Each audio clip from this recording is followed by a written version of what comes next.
아멘. 사무엘 사무엘상 25장의 시작은 사무엘의 죽음으로 시작을 합니다. 지금까지 사무엘이 살아 있었던 이유는 과연 무엇일까요? 바로 왕이 세워지기 전까지 이스라엘이라는 나라를 하나님의 말씀대로 이끌어 가야 하는 그러한 역할을 사무엘이 했어야 했기 때문에, 어떻게 보면 왕과 제사장의 왕과 선지자의 그 역할을 사무엘이 감당해야 했기 때문에 지금까지 사무엘이 살아 있을 수 있었습니다. 그런데 우리가 지난 시간에 살펴봤던 사무엘상 24장에서 사울은 다윗에게 이러한 일을 이야기를 했습니다. 24장 20절에서 보라, 나는 내가 반드시 왕이 될 것을 알고 이스라엘 나라가 내 손에 견고히 설 것을 아노니라고 이야기했습니다. 사울이 공식적으로 다윗에 대해서 인정하는 장면이 바로 24장의 내용이었고, 그리고 이때부터 다윗은 역사 속에서 점차 두각을 나타내기 시작합니다. 앞으로 이스라엘이라는 나라는 하나님의 마음에 맞는 사람인 다윗이라는 인물을 통해서 왕정 국가로서 이제 변화되어야 하는 그러한 시기이기 때문에 더 이상 사무엘이 이스라엘이라는 나라에 존재할 필요가 없었던 것입니다. 이스라엘의 영적인 지도자인 사무엘이 죽자 사람들은 굉장히 큰 슬픔에 빠지게 되었습니다. 그리고 그의 고향이었던 라마에 사무엘을 장사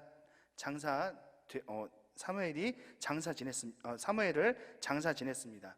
그 장사를 마치고 난 뒤 다윗과 그의 일행들은 자신의 무리와 함께 바란 광야라는 곳으로 자신들의 거처를 옮기게 됩니다. 성경은 2절부터 잠시 다윗에게서 다른 장면으로 옮기게 되는데, 마온이라는 지역의 어떠한 사람을 소개하게 됩니다.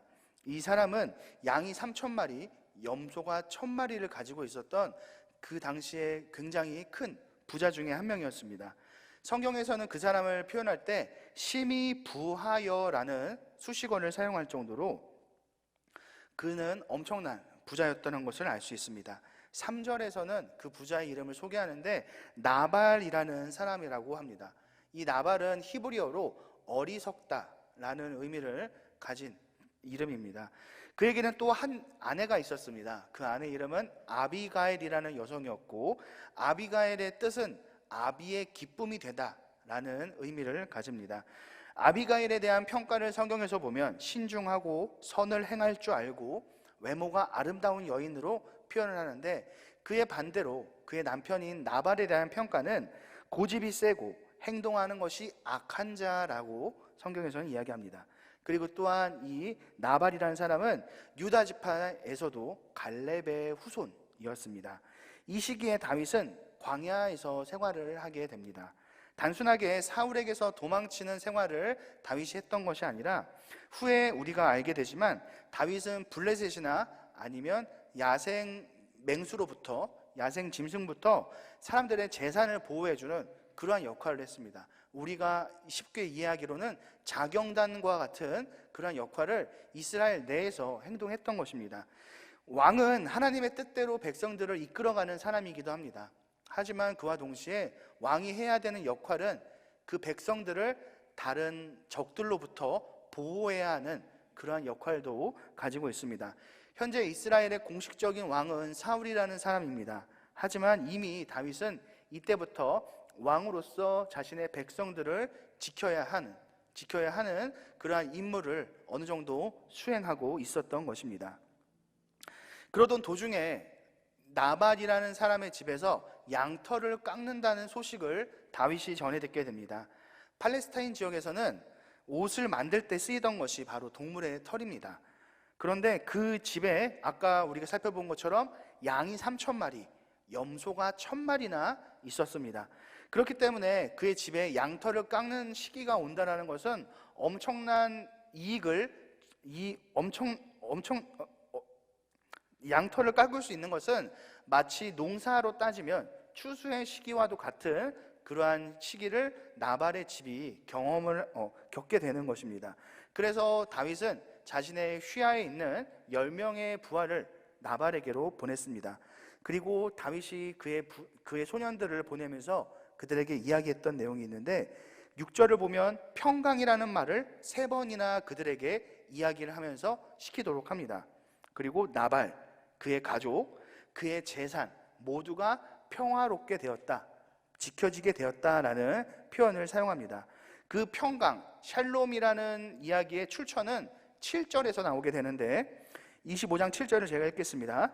내 목자들이 우리와 함께 있었으나 우리가 그들을 해하지 아니하였고 그들이 갈멜에 있는 동안에 그들의 것을 하나도 잃지 아니하였나니라고 합니다.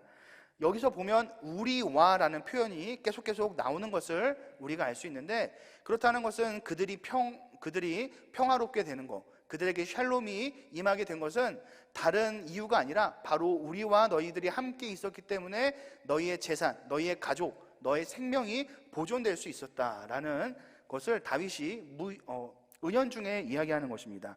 결국 다윗의 말을 정리하면 오늘날 너희가 지금 즐겁게 축제를 즐길 수 있는 그 이유가 바로 우리의 도움이 있었기 때문에 가능한 것이니 우리에게 은혜를 좀 베풀어 달라라는 것이 다윗의 요지입니다.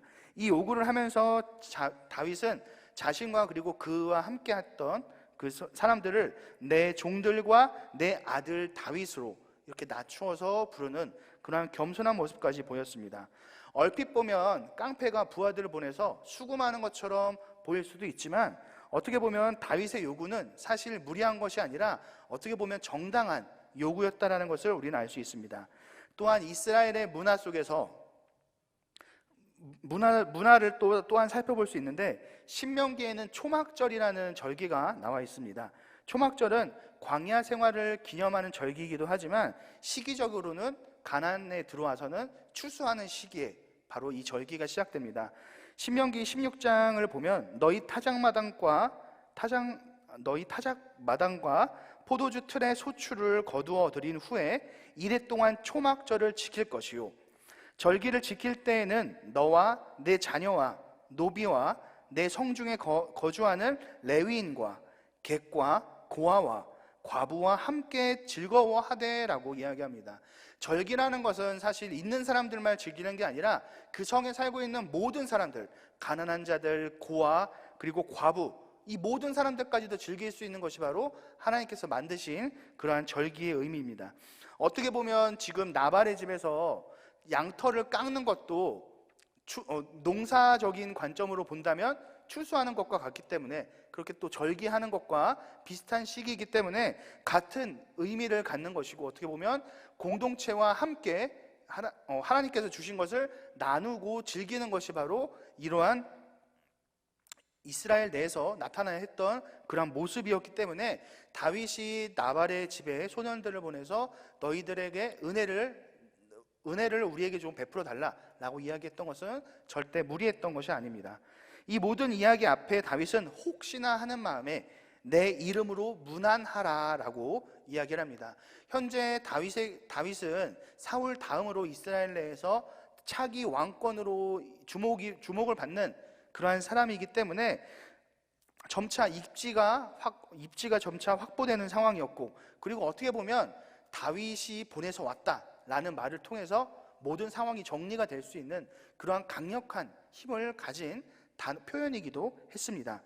그런데 나발은 다윗이 보낸 사환을 만나자 이렇게 대답합니다. 10절에 나발이 다윗의 사환들에게 대답하여 이르되 다윗이 누구며 이새의 아들은 누구냐? 요즘에 각기 주인에게서 억지로 떠나는 종이 많도다라고 이야기를 합니다. 이 이야기를 통해서 우리가 알 수 있는 것은 첫 번째, 나발이라는 사람은 다윗의 존재에 대해서 알고 있었다는 것을 알 수 있습니다. 그 이유는 만약에 그의 말이 사실이라면 뒤에 나오는 다윗의 아버지의 이름이 이새인 줄 그가 몰랐을 것이기 때문입니다.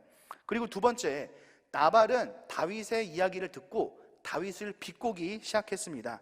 현재 다윗의 상황은 독립적인 세력을 어느 정도는 갖추고 있는 상황입니다. 하지만 어떻게 보면 과거에 그가 섬기고 있었던 사울로부터 현재 떨어져 나온 상황이기 때문에, 그리고 또 목숨을 위협받는, 그리고 또 도망치는 상황이기 때문에 그러한 모습을 비꼬아서 나발은 요즘 주인에게서 도망치는 종들이 있다던데 라고 이야기하면서 다윗의 현재 형편을 비꼬고 있었던 것이죠.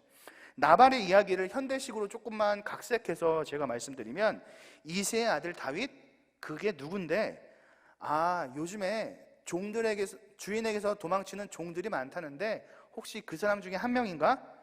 내 양털을 깎는 사람들에게는 먹을 것을 줄 먹을 것과 물이 있지만 나는 당신들에게는 줄 것이 없으니 썩 돌아가시오.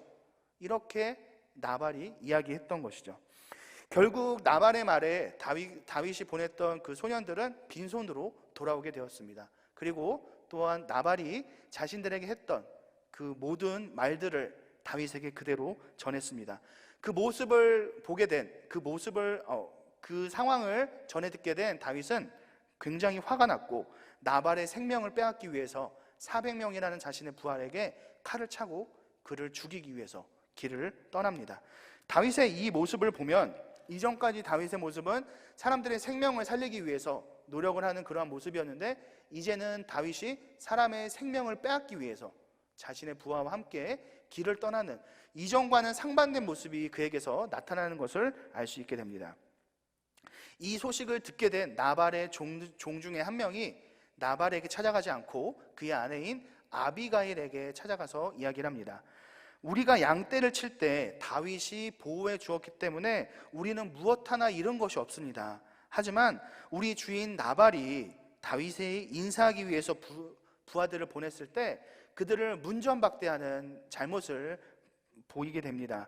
그렇기 때문에 이제 다윗이 그의 주인과 그리고 그의 모든 것들을 죽이기 위해서 현재 이곳으로 오게 되었습니다. 무슨 방도를 생각하셔야 합니다. 우리 주인은 불량한 사람이라서 어떠한 이야기를 해도 전혀 듣지 않을 것입니다 라고 하면서 아비가일에게 어떠한 식으로 해야 될지 방도에 대해서 이 종이 이야기합니다. 그러자 그 말을 들은 아비가일은 즉시 떡과 포도주, 양, 볶음곡식, 건포도, 무화과 등을 몰래 준비를 해서 다윗이 있는 곳으로 찾아가게 됩니다. 그리고 다윗이 씩씩거리면서 나발, 반드시 내가 오늘 당신의 목숨을 빼앗을 거야 라고 이제 자신과 함께 했던 사람들에게 이야기를 하면서 오고 있는 상황인데, 그 다윗에게 이제 아비가일이 맛있는 먹을 것들을 가지고 이제 찾아온 것이죠. 다윗을 발견한 아비가일은 다윗의 앞에 엎드려서 자신의 잘못과 그리고 죄를 자신에게 돌리고, 그리고 자신의 이야기를 한 번만 들어달라고 엎드려서 이야기를 합니다. 24절부터 31절은 긴 아비가일의 이야기가 있습니다. 내용을 좀 정리하면, 나발은 아무 쓸모없는 사람입니다. 그를 신경 쓰지 마십시오. 만약에 당신의 종들을 제가 보았다라면 반드시 섬겼을 것입니다. 하나님께서 당신이 복수를 위해서 피를 흘리는 일을 저를 통해서 막으셨습니다. 이 예물을 받고 제발 노여움을 푸십시오. 하나님께서 당신의 나라를 굳건히 든든하게 세우실 것인데 왜 쓸데없는 일에 피를 흘리십니까? 당신은 하나님의 싸움을 싸우는 사람이고, 그리고 어떠한 악도 찾을 수 없는 사람입니다 라고 얘기합니다. 핵심은 30절과 31절의 내용입니다. 여호와께서 내 주에 대하여 하신 말씀대로 모든 선을 내 주에게 행하사 내 주를 이스라엘의 지도자로 세우실 때 내 주께서 무죄한 피를 흘리셨다든지 내 주께서 친히 보복하셨다든지 함으로 말미암아 슬퍼하실 것도 없고 내 주의 마음에 걸리는 것도 없으시리니, 다만 여호와께서 내 주를 후대하실 때 원하건대 내 주의 여종을 생각하소서 하니라 라고 이야기합니다. 정리하면, 당신은 왕이 되실 분인데 왜 굳이 스스로 복수를 하시면서 피를 흘려 나중에 후회할 일을 만드십니까? 양심의 가책을 느낄 만한 그러한 일을 만들지 마십시오 라고 이야기하는 것이죠. 그리고 후에 하나님께서 당신 왕에게 좋은 일을 베푸셨을 때 이 여종을 기억해 달라고 이 아비가일을 이야기합니다. 다윗은 그녀의 말을 듣고 정신이 번쩍 들었습니다. 그리고 그녀를 만나게 하신 하나님께 감사하는 모습을 보입니다. 그녀의 지혜, 다시 말하면 하나님께서 그녀에게 주셨던 판단력과 지혜를, 분별력, 그것들을 칭찬합니다. 그리고 다윗은 그녀가 준비했던 그 푸짐한 음식들을 맛있게 먹고 그녀의 부탁을 듣고 다시 자신이 거처했던 곳으로 돌아가게 됩니다. 한편 이 시각 나발이라는 이 어리석은 사람은 자신을 위한 큰 연회를 베풀고 있었습니다. 그녀는 나발에게 당시에는 이 상황에 대해서 이야기를 하지 않았고 그 이튿날 다음이 하루가 지난 이후에 나발이 정신이 온전하게 되었을 때 어제 일어났던 사건에 대해서 나발에게 이야기를 했습니다. 그러자 성경에서는 그 소식을 들은 나발이 낙담하여 몸이 돌과 같이 되었다라고 표현을 합니다. 이것을 직역하면 그의 정신, 그의 마음이 이미 죽어서 산산이 부서지고 아무것도 하지 못하는 멍한 상태로 시간을 보냈다는 그러한 의미입니다. 그리고 얼마 지나지 않아 하나님께서 그 나발을 죽이시는 그런 모습을 발견하게 됩니다. 다윗은 나발이 죽었다는 소식을 듣게 됩니다. 그리고 자신의 모욕을 하나님께서 친히 갚아주셨다는 것을, 그리고 또한 자신이 범죄하지 않도록 하나님께서 막아주셨다는 사실에 감사하며 찬양하는 모습을 보입니다. 그리고 현재 과부가 된 아비가일에게 사람을 보내어서 다윗의 아내로 삼게 되는 모습도 우리는 보게 됩니다. 다윗과 아비가일의 결혼에 대해서는 여러 가지 입장들이 있는데, 첫 번째는 다윗이 아비가일과 결혼함으로써 나발의 모든 소유를 얻고, 그리고 또 정치적으로, 경제적으로 다윗이 독립할 수 있는 기반을 얻게 되었다라는 거. 그리고 두 번째는 아비가일은 그녀를 따르는 5명의 몸종만을 데리고 다윗에게로 모든 것을 버려둔 채 다윗에게로 향했다. 이런 두 가지 의견이 있지만 대부분은 첫 번째 의견, 이 아비가일을 통해서 다윗이 정치적인 그러한 어느 정도의 기반을 마련할 수 있었다라고 대부분의 학자들이 이야기합니다.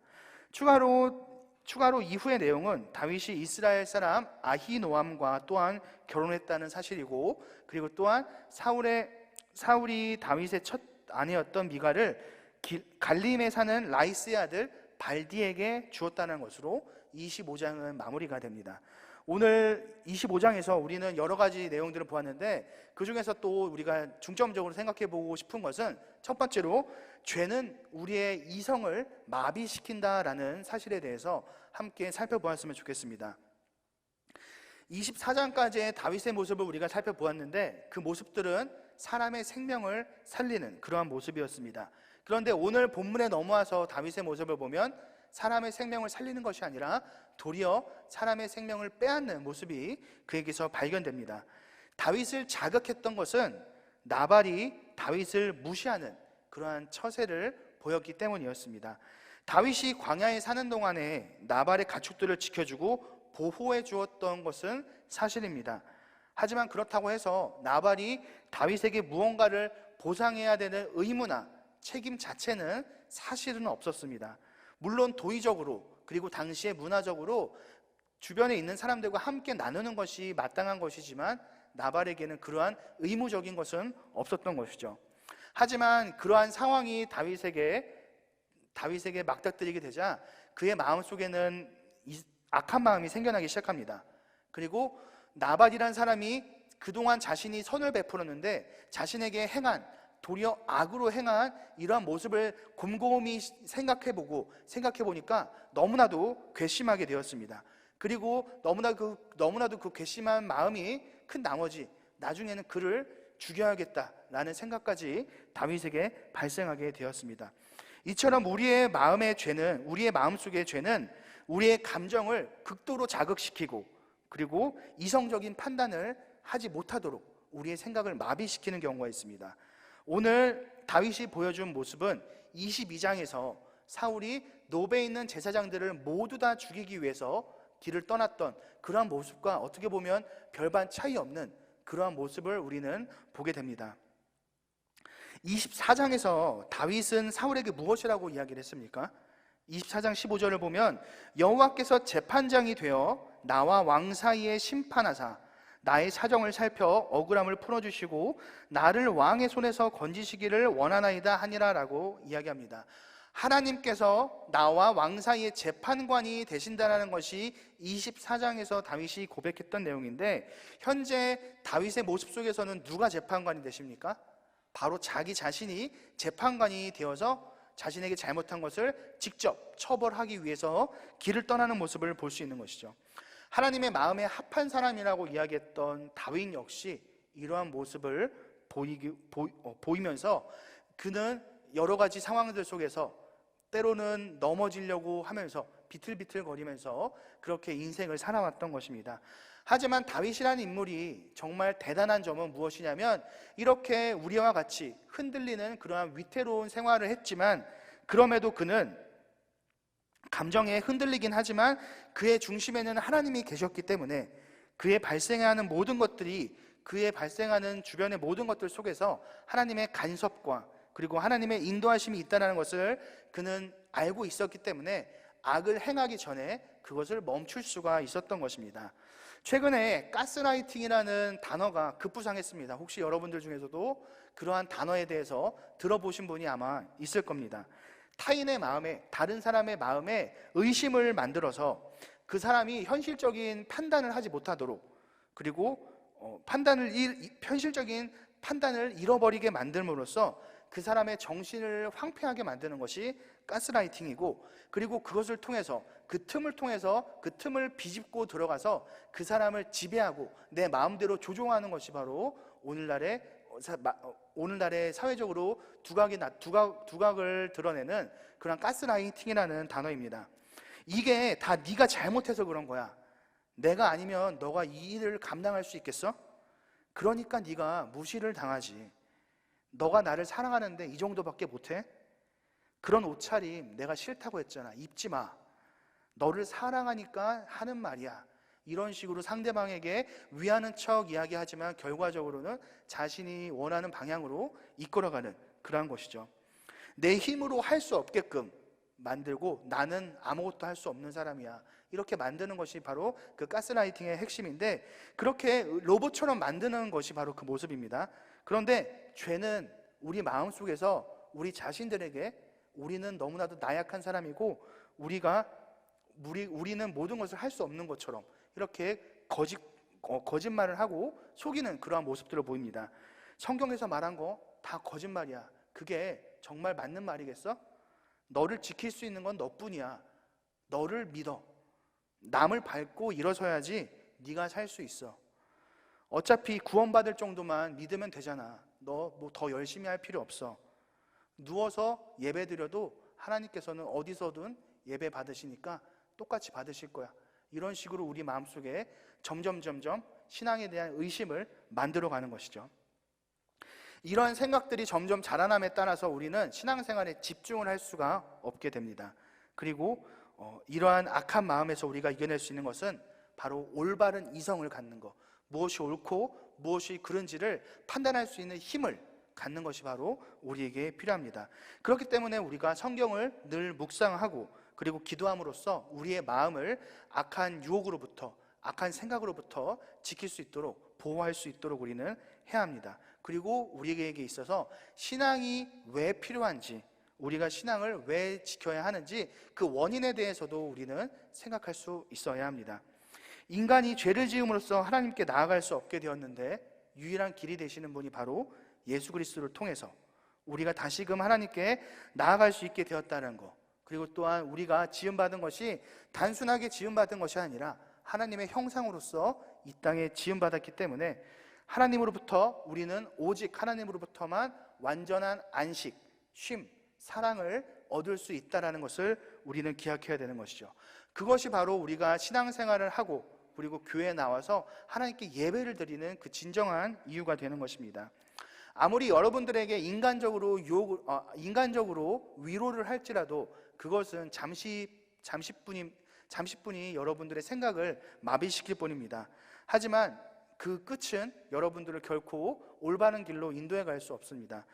우리를 참된 길로 이끌어 가시는 분은 오직 예수 그리스도만 되신다는 것을 우리가 꼭 명심했으면 좋겠고, 그리고 이것을 통해서 우리가 어떠한 것에도 넘어지지 않고 우리의 마음을 지킬 수 있는 저와 여러분들이 되시기를 간절히 바랍니다.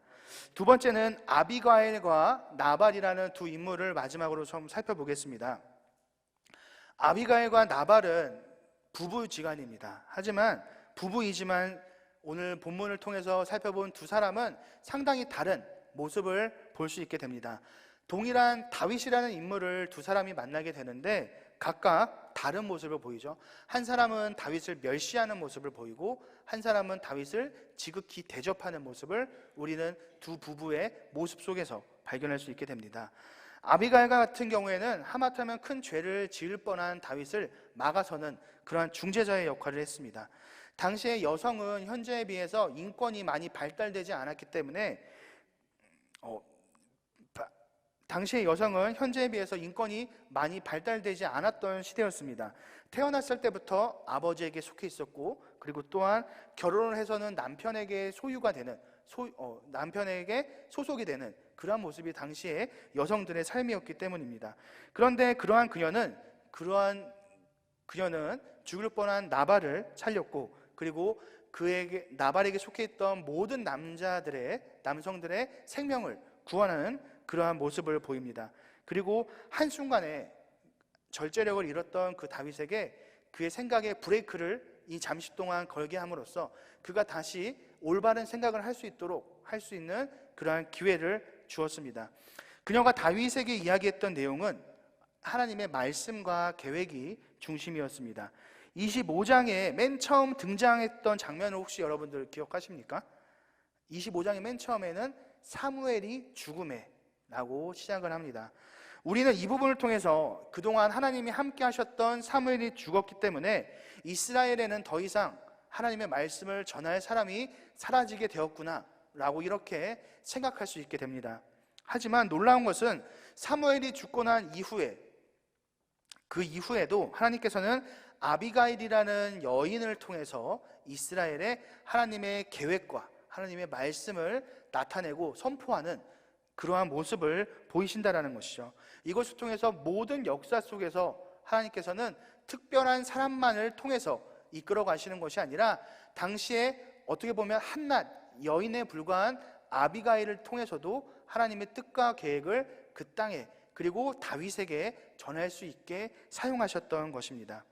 어느 시대에나 하나님께서 구별하신 인물이 있습니다. 크게 사용하신 인물이 있는데 성경의 역사에서는 그러한 큰 인물들을 하나님께서 사용하시지만 그와 동시에 또한 성경에서는 이름도 기록되지 않을 만한 정말 작고 연약한 사람들을 통해서도 그의 나라와 역사를 이끌어 가시는 것이죠. 아비가일과 비교되는 인물로는 그의 남편인 나발이라는 사람이 있었습니다. 생명을 살리는 그러한 역할을 했던 아비가일과는 다르게 나발은 자신을 위해서 잔치를 벌이고 남에게는 인색한 모습을 보이는 그러한 사람이었습니다.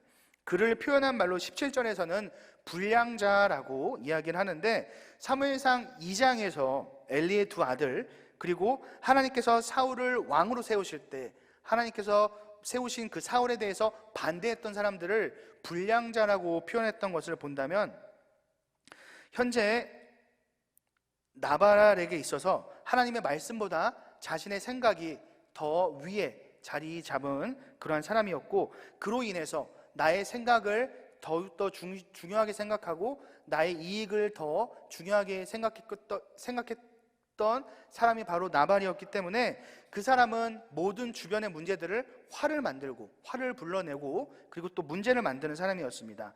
그 결과 우리가 살펴본 바와 같이 비참하게 그의 생을 마감하는 모습을 우리는 보게 됩니다.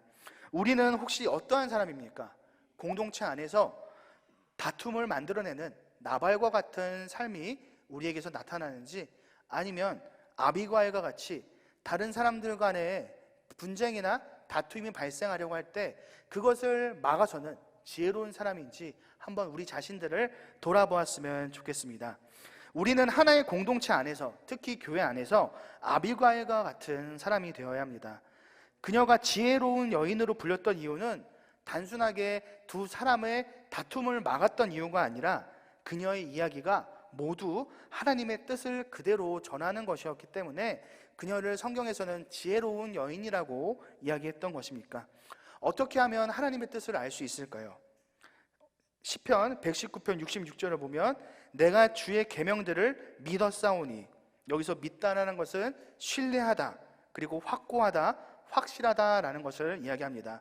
좋은 명철과 지식을 내게 가르치소서라고 하는데, 좋은 명철이라는 것은 좋은 판단력을 이야기하고, 좋은 지식이라는 것은 좋은 이해를 이야기하는 것입니다.